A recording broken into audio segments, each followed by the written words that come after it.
Goofy Historians is the funnest place to learn about history. Or is it the funniest? Can I interview you? Or you? Or you? Or you? Or maybe you guys? How about you? Welcome, everybody. This is a humorous history podcast, and we are the Goofy Historians. Today, we're going to talk about an event that happened from 1535 to 1536 in Germany. Specifically on January 20th, 1536, 3 people were tortured to death by the state in the most brutal fashion ever. And people came to watch and were told they enjoyed it. And that may seem just extreme, but by the end of the story, you might be actually glad they did.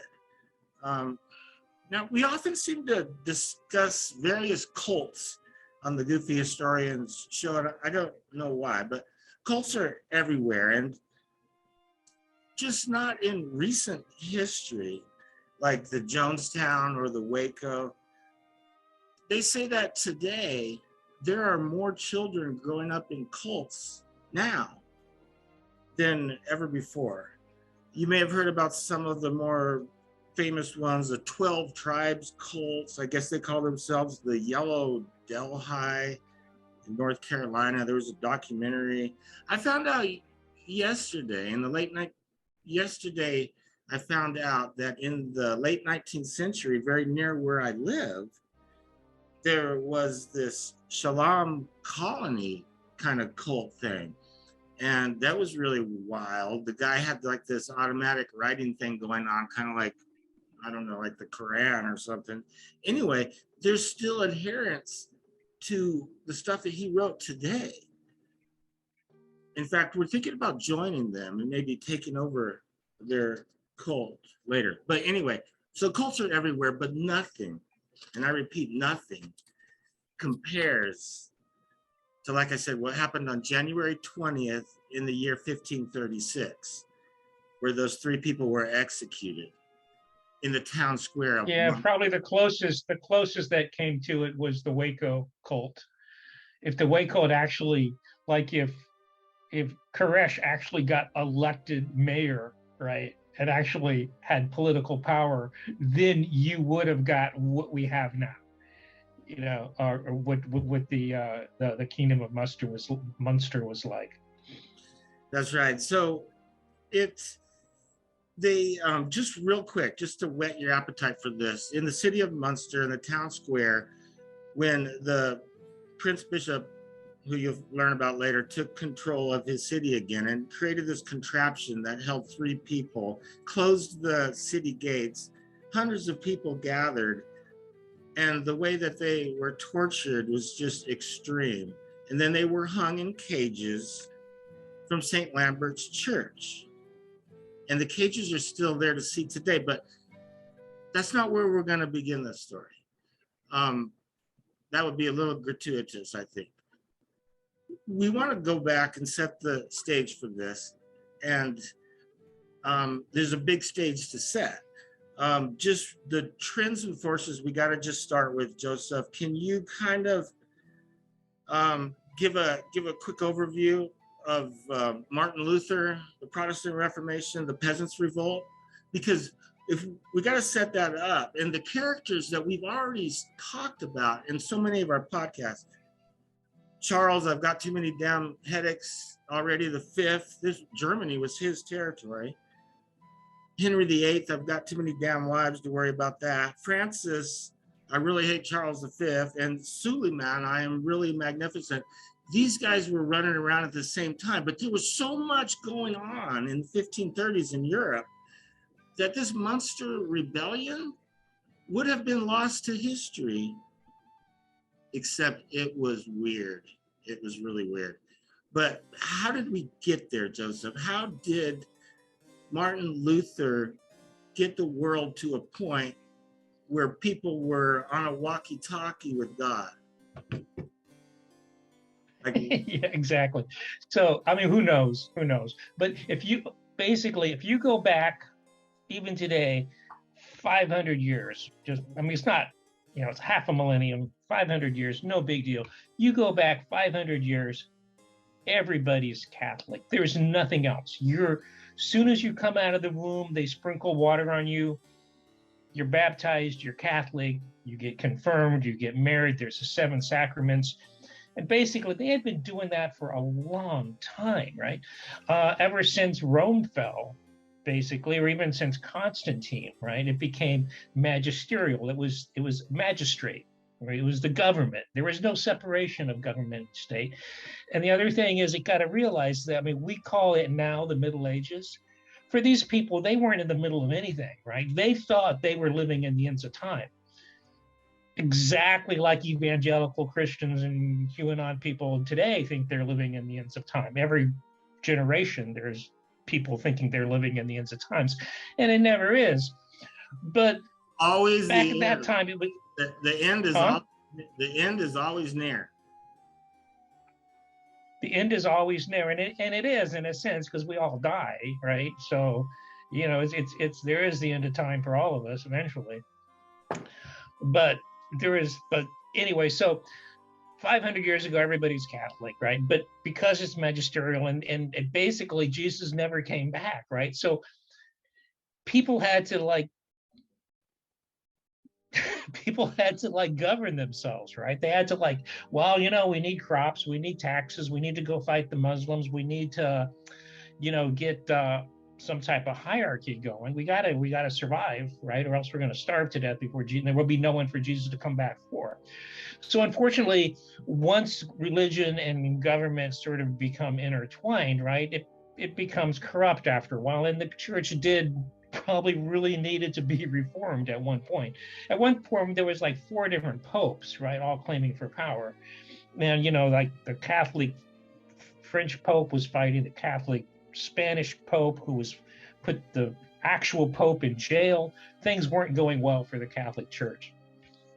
And the big thing was, in order to, because you're a government, right, you need money, and because the church was rich, but you're never rich enough once you're in a government, right? No one's ever rich enough, right? I mean, ask these people who are billionaires, they need more money, right?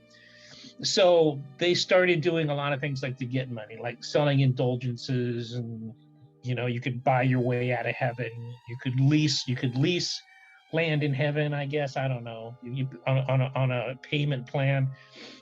And so it got pretty corrupt, and all of this money was leaving France and Spain and Germany and England and ending up in Rome, right? And the people go, well, you know, we don't really need another cathedral in Rome. What we need to do is get this money circled back into these countries. Anyway, so Martin Luther came along and said, all he said was that we need to reform the church, right? The church needs to be reformed, and it did need to be, and that's what Reformation needs. You need to reform the church. It's corrupt, but the church didn't want to be reformed. They were making money.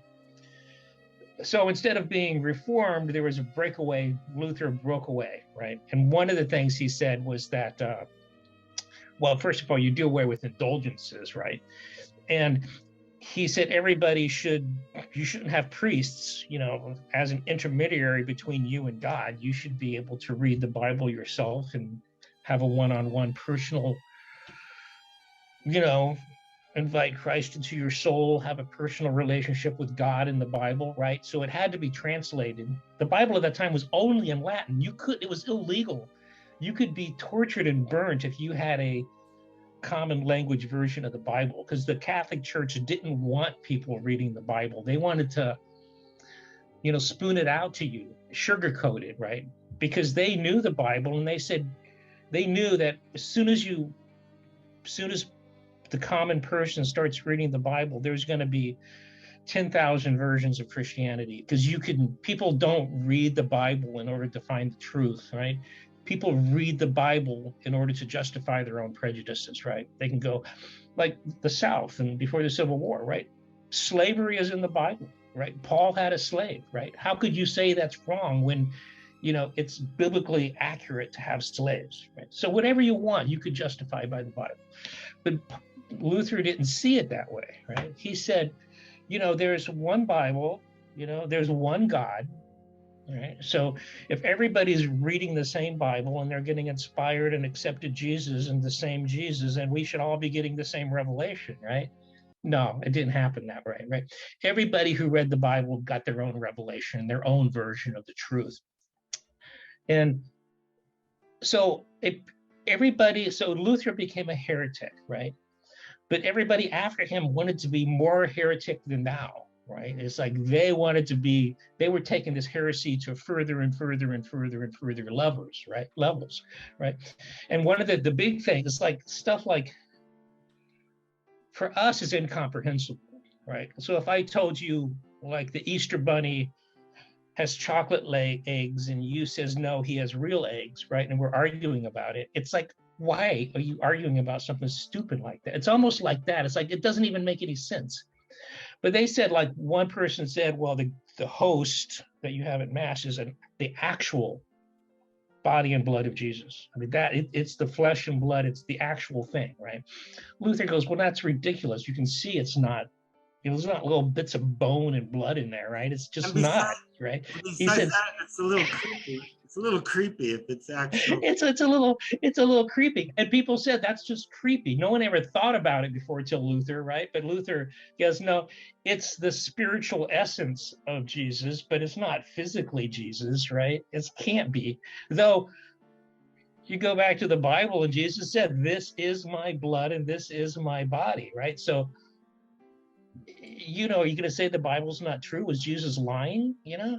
So anyway, so Jesus, so that was a big thing. It was a big thing in England too. And people, for us, it was like, who cares, right? Believe what you want to believe.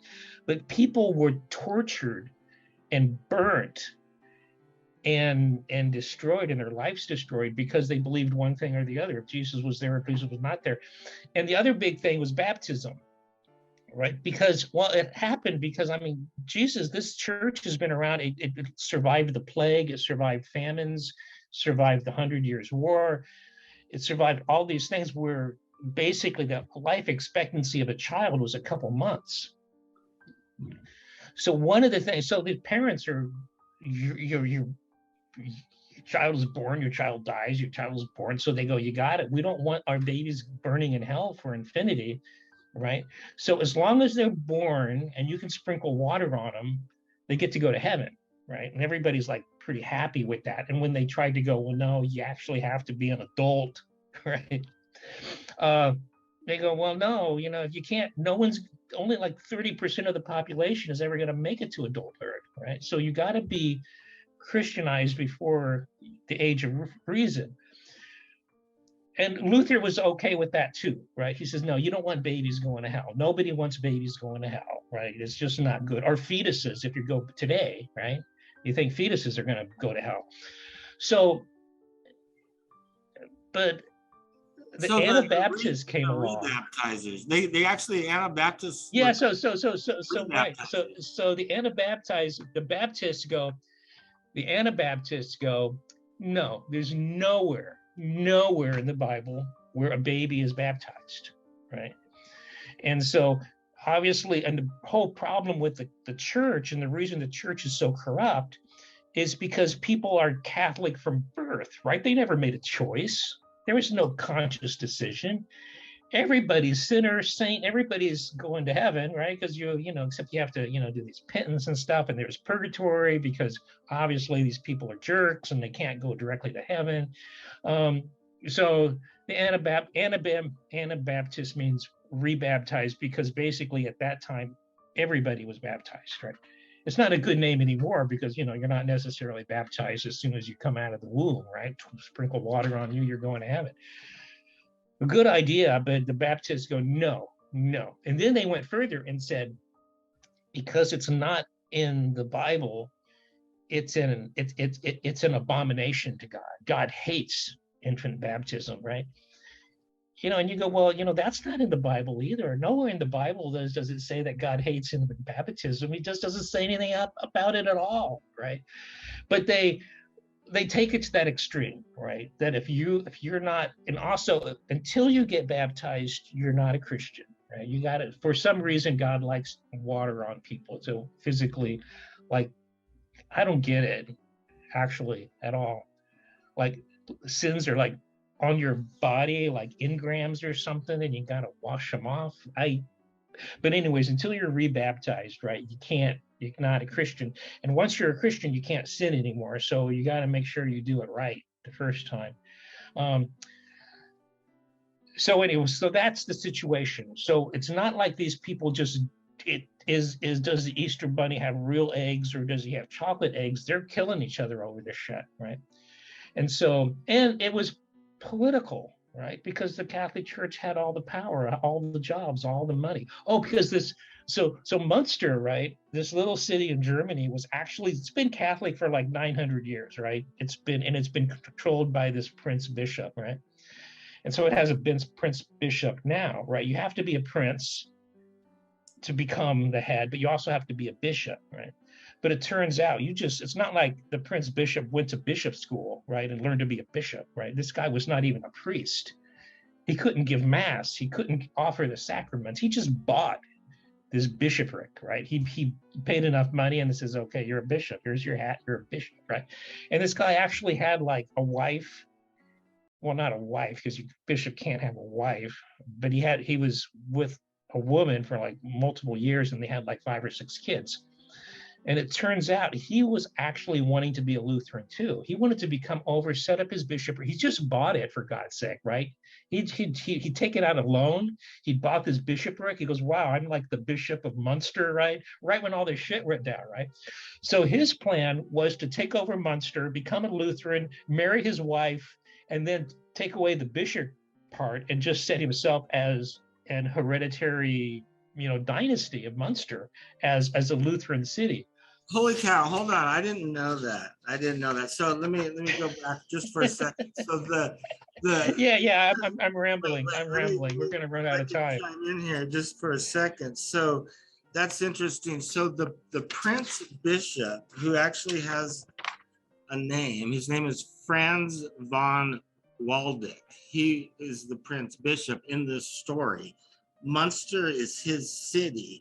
And like you said, his plan was to become a Lutheran. And actually, Munster was so interesting because it was at that time split half and half, kind of between Catholics and Lutherans.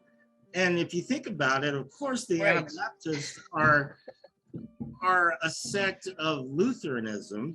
So you'd think that they were kind of on the right track. Well, they're Protestants. They're not Lutherans. Don't call them Lutherans. They'd be angry with you if you called them Lutherans.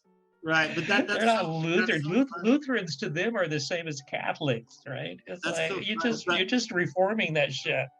But before we get to Munster, there was a peasantry revolt because of all this and stuff. But there's some characters we got to begin to go through them. Because this Anabaptist... So let me start a little bit. Yeah. Can I? There's the main guy, which is named Nipperdolling, right? Nipperdolling was like was a drapier. He made drapes in Munster, and he was ahead of he was like one of the mayors or one of the city council for Munster, right? This guy was a pervert, and I'll tell you why. His name, because you could think of it, if his first name was Drop, you could change it to Drop Your Knickers, Darling, because he was a total pervert. He was running around marrying everybody. Bernard Nipperdolling, 1495 to 1536. He was one of the Anabaptist leaders, yeah. But he didn't start it. Yeah, but eventually, but first he was a Lutheran, right? He became a Lutheran, and he was in cahoots with the Prince guy, right? Saying, we're going to set up this council, we're going to get the Lutherans in, and then everything's going to be fine. But before the poor Prince Bishop guy had everything, like all his dominoes lined up, this Knickerbocker became a Baptist. Right. And for the Anabaptists, the Lutherans are as bad as the Catholics because they still believe in infant baptism, right? And they still believe in the host, right? So the Anabaptists don't believe in the host at all. It's a piece of bread, right? All it is if you have like any dinner right? If you're having a dinner with an Anabaptist, that's like a memorial of the Last Supper for them, right? You don't have a special host or anything like that, or every wine is the wine of Jesus, I guess, or something. So they had nothing like that. So he was going more and all. So I guess, yeah. So, and he, Knickerbocken, what did you call His name is Bernard. Take down your knickers, right? Nipperdalling. Yeah, he was a pervert. So, but Bernard Rothman, I think, really was the one that was writing all the text of what the Anabaptists believed and were sending it out. But we got to talk about Strasbourg first, because that's where Jesus was coming back first, but they didn't have it set up. There was no breath mints for him on the bed and all that.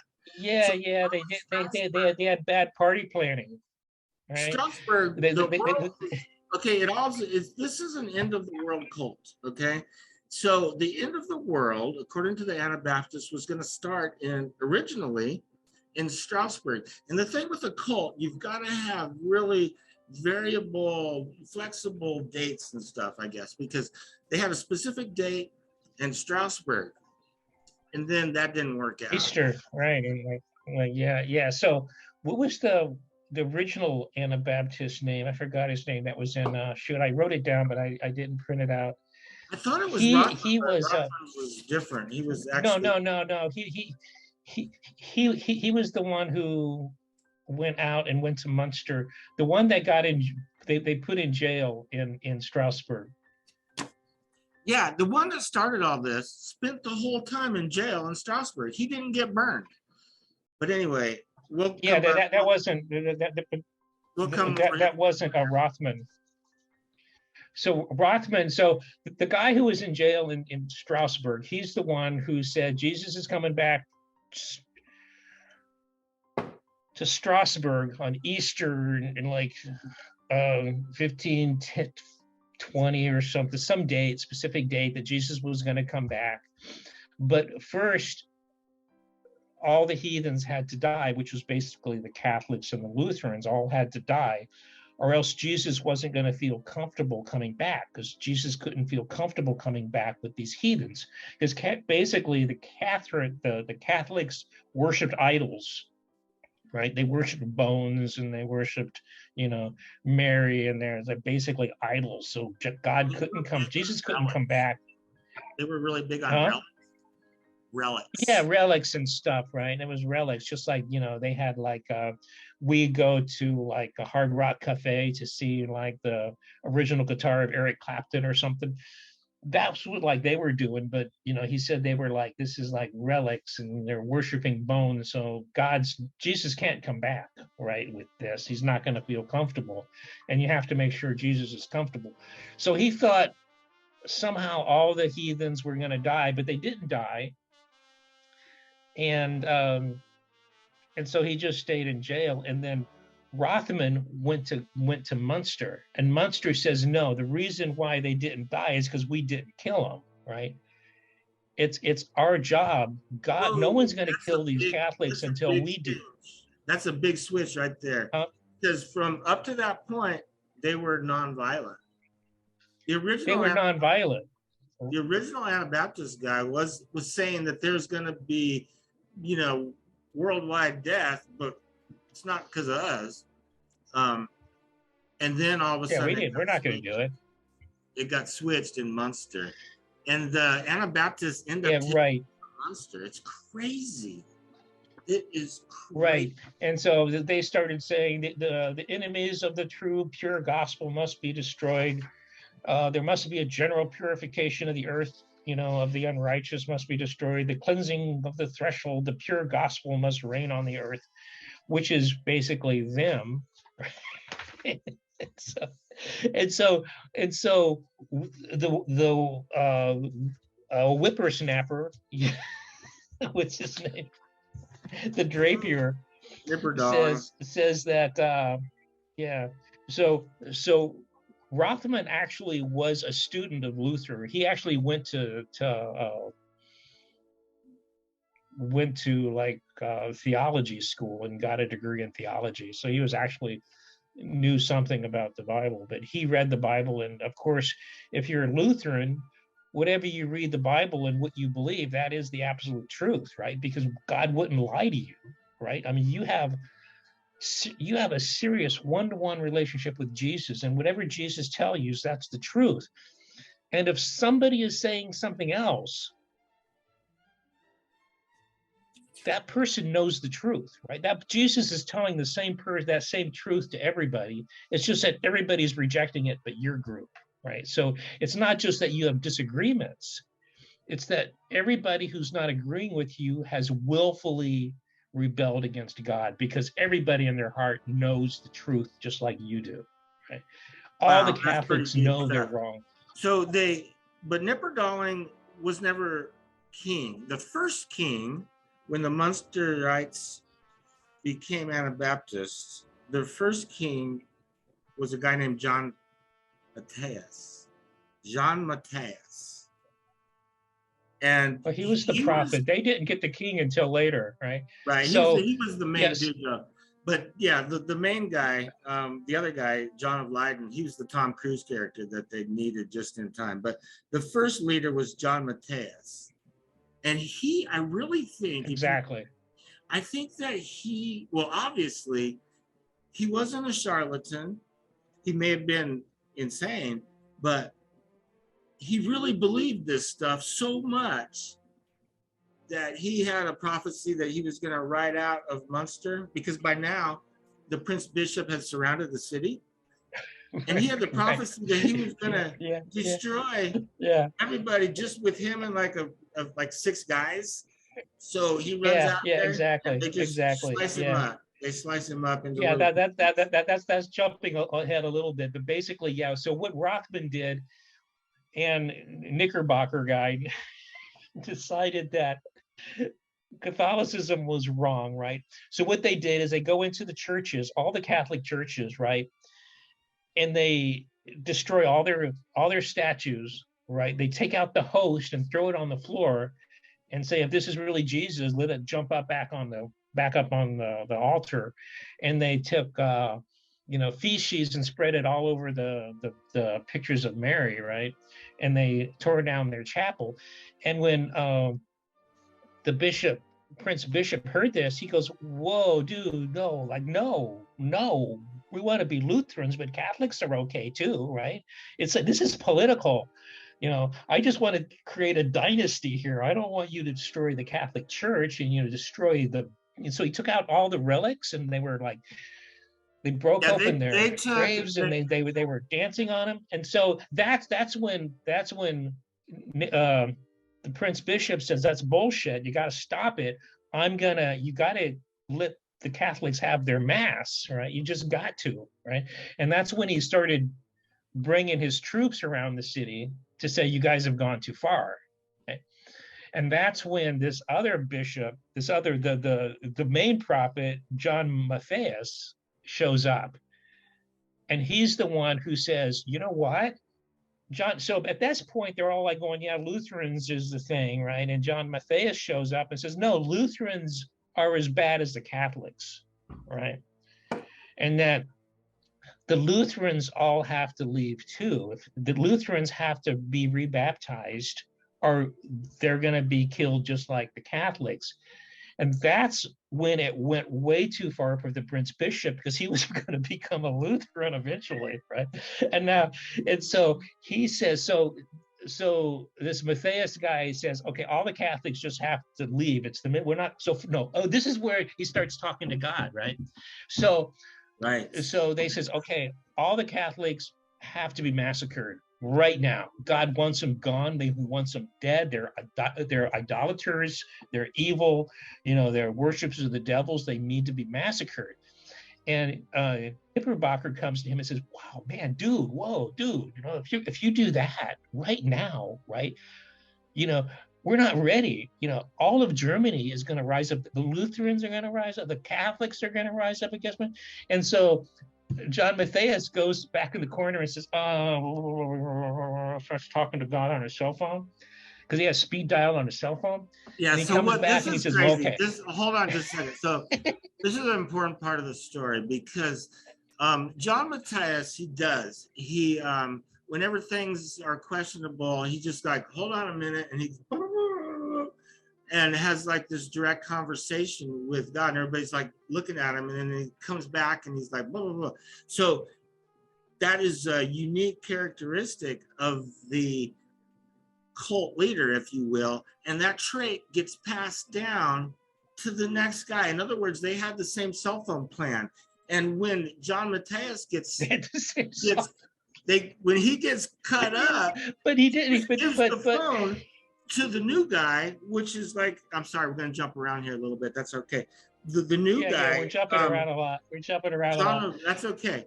John of Leyden is the new guy that takes over from John Matthias, and you know what? He's got the direct line to God too. But that's John right. John of Leyden takes over, and he's the bullshit guy. He's like the movie star, beautiful and very charismatic, and just kind of steps into John Matthias. Right. Where John Mathis was more like Rasputin. He was like 6'5" tall for that time, right? He had the long, he was like bald, but with long hair, and, you know, sort of with the big nose. He was just creepy, but everybody thought he was a prophet because he had the line to God, right? He could talk to God about anything. And he had like a 25-year-old wife, right? So this guy, he was like, he's huge and dark and creepy, and in a beautiful 25-year-old wife, and she always dressed in white and he always dressed in black, and they sort of walked through the city together, you know, giving prophecies and giving blessings and shit, right? And everybody just bought it all up. So, but when God got back to him and says, no, you can't kill all the Catholics, right? You can't massacre the Catholics yet. He says, okay, we're not going to kill them, but they got to get out. They got to get out now, right? So they went to all of the city, all the people who are Catholics, right? And says, you're out, you know, and it's the middle of winter. They got him out in the middle of the morning, in the middle of the winter of a snowstorm or something, and they all had to leave the city with whatever they had, right? And none of them had ATM cards, right? I mean, none of them have like banks outside of Munster, right? So whatever wealth they had, which they couldn't take with them, was gone. So a lot of the guys says to their wife, who could hold their house, says, you stay here and take care of the house, and I'll be back in a week, because these guys aren't going to last, right? This is all going to blow over. It's going to be fine. Just take care of stuff, and I'm leaving, because they're not going to kill a woman. Yeah. So they leave, and then they went to the Lutherans and say, okay, Lutherans, we're not going to kill you either, but time to rebaptize, dudes, right? This is it. This is your one chance to rebaptize. And a lot of them are going, yeah, I'll rebaptize, no problem, dude. Just sprinkle on me. Let me keep my shut, right? Let me keep my wife, and we're fine, right? I'm an Anabaptist. But some of them are really were Lutherans, right? And so they had to leave with the Catholics. Exactly. And over the period of about a year, they went through different purges. You know, first the Catholics had to go, then the Lutherans that wouldn't get rebaptized. And they did it all initially through just legitimate means, like taking over the city council and stuff. But they just kept progressively getting worse and worse and worse. And at the end of all the purges and stuff, because it's hard to get exact accounts of how many people we're talking about. But at the end of all the purges and stuff, at the very end, when people were starving, there was about 8,000 people left. And of those 8,000, there was about maybe 1,000 or 800 that ended up part of this kind of elevated community. And I know I'm jumping around even more, but it was a weird thing. Which is an interesting part too, right? Yeah, it turned out to they were wanted to be against. Their communism, the sharing exactly turned out to be the Soviet Union 20 years later. It was just like complete corruption of the idea. Anyway, that's got right. Bad. So that was quick, So John Matthias, for all of his creepiness, right? He was probably sincere, right? Because he said, you know, read Acts, right? if you want a communist manifesto, go back to Apostolic Church, right? I mean, go back to Acts, where they says everybody has to give up all their shit, give it to a common, source, and everybody shares equally out of the common, the communism, right? So they did that, and all these rich people gave up their shit, right? They gave up their silver and their gold and their clothes and their houses, and everybody had to leave their door open, right? Because everything's communist, right? And then after everything was communist, Mathis goes, okay, we're ready, right? But by this time, the Prince Bishop, who's like saying, forget Lutheranism, forget that. I'm Catholic, dude. So he's outside, and he's actually surrounded it now, right? He hasn't built his second wall, but he's surrounded. He's bought these doofus discount mercenaries, right? The cheapest mercenaries he can find, because the troops outside the city were buffoon. There was buffoonery inside the city, but there was buffoonery outside. The troops were outside the city. They were drunk all the time. From the moment they woke up, they were just drunk. And their people were going in and out of there. It was like crazy at first, but then later he built a wall. Right. But that's why the Rothman kept sending out these tracts and say, listen, we've taken over Munster, right? Because there was a lot. They weren't the only Anabaptists around, right? Right. And he says, look, we've taken over Munster. We've got communism. Everybody's going to share in the wealth of the city, and all these people in other cities who were poor, right? All these peasants who had nothing, right? They're going, hey, free food at Munster, dude. So it's like, like Berkeley or San Francisco, right? They do all of this, community service to help the poor, right? If you're going to be poor, you want to go to San Francisco or Berkeley. But what does that mean? Every poor person in San Jose or Mountain View shows up at, so that's sort of what happened in Munster, right? Every poor person in Northern Europe, came down, because I'm an Anabaptist, if I get to share in the wealth, right? So they all came down. And then so basically there's more, so the Anabaptists are growing and growing, the Catholics and the Lutherans are getting less and less, and basically they're supposed to be gone, right? And so John Mathis goes, this is it, we're ready. We are ready. Jesus is going to come back like now. He says, all I have to do is write out and destroy the heathens. And that is all the time we have for now. Thank you so much for watching, and don't forget to like, comment, and subscribe to the Goofy Historians. You can go on our website, goofyhistorians.com, to buy merch and to look at the show notes for this video. Make sure to be on the lookout for part 2 when it comes out. Goofy Historians is the funnest place to learn about history. Or is it the funniest? Does history repeat itself? Not really. But sometimes it kind of rhymes.